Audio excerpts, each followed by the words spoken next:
Alright, welcome back to another video. So, what I'm about to show you is an emergency tarp setup. I've done a couple of tarp videos before, but they were all focused on setting up the tarp off of the back of your vehicle, off of my Jeep.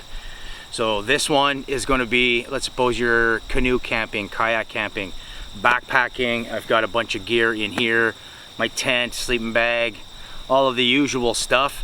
All of a sudden the weather's going to change, which it happens to be right now. The winds have picked up. I've got some real dark skies coming in. That's why the lighting is pretty low right now. And if it looks like impending doom is about to happen, like it is about to pour rain, you just get into shore, it starts raining. Do you have time to set up your tent in the rain and get soaked, or do you need to get a tarp set up? You need a tarp set up in an emergency. I'm going to show you how. Super simple. Let's do this. So I'm going to throw the GoPro up on my head, that way you can get a point of view and see what I'm doing. After I'm done setting it up, then I'll go back and I'll explain sort of the steps that I did, but I'm just going to run this straight through without editing, right from the start up until it's done, and see how long that takes me. Stopwatch has started. It's not a race, but if it's pouring out,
All right, time check. 6 minutes, 30 seconds. We're gonna have to speed that up. You don't need any fancy clips. You just need your main string, your ridge line, it's known as. So 25-foot piece, maybe even longer piece of your rope, and then some smaller pieces in a loop to make the prusik. So let's do that. Here's my ridge line, that's my main line. I used a bow line, goes across to the other end. When I got to this end, I went around the tree, trucker's hitch. I put a clip on because that's what I used to cinch it up, almost like a pulley to tighten it. And then because the tarp was too wide, I couldn't put the prusik on this end of it, so I put it on the back side, which worked, but it's not truly hanging off of the end, so we're gonna reconfigure that. There, you can see how much room we've got. So just to give you an idea of how much space I have here, how much coverage I've got my blow-up mattress right here, and I'm completely covered at both ends if I had some pouring rain, and I have enough room underneath here that I could actually set up my tent, my small little one-person tent. I could start to set it up in here, at least get the fly on, and then move it to where I need to so that my tent and my gear is not getting soaked if it's pouring rain.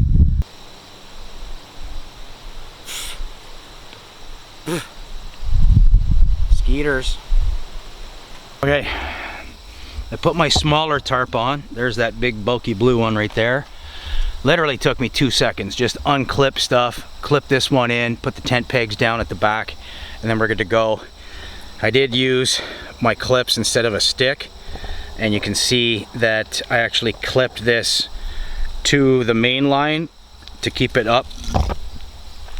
I also have a beaner right here through this part of the tarp onto the main line to help keep that from sagging. Another one here, and then did the same thing at this end. And then there's my prusik to my main line, my trucker hitch looped around, and I only have that in once. I didn't even put a secondary, and it hasn't loosened off. So there you go. There is the smaller tarp, which would still give me quite a bit of coverage, you can see, because I've got my air mattress and my backpack, and this tarp folds up a lot smaller. So for backpacking, I would use something like this. I believe this is an 8x8, and there you go. That's it. There you go. All I did was I lowered the height of the ridge line, so it's obviously lower to the ground so that it can flare out a little bit more. And there's an A-frame style tarp setup, and there you go. You can see how much room, easily enough room for, you could put 4 people in there and have shelter. That's a pretty large tarp. With the smaller tarp that I have, obviously it's going to be a little bit less space, but just to give you an idea what it looks like height wise, it's probably just about over waist height off the ground, and you're good to go. Just to give you an idea of height, so there we go. I'm sitting up. You can sit up fully. You could still do some cooking in here if you needed to. You could make this work. I mean, the only thing you don't have is mosquito netting, but that would be easy enough to do. Make myself a pillow right there. Oh, yes. Are you kidding? All right.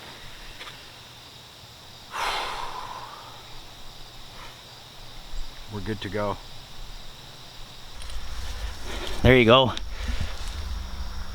Quite a bit lower to the ground, but once set up, you definitely have enough space for 2 people comfortably in there. So thanks for watching. Hope you enjoyed this. Hope this was helpful, and as always, I'll see you in the next adventure.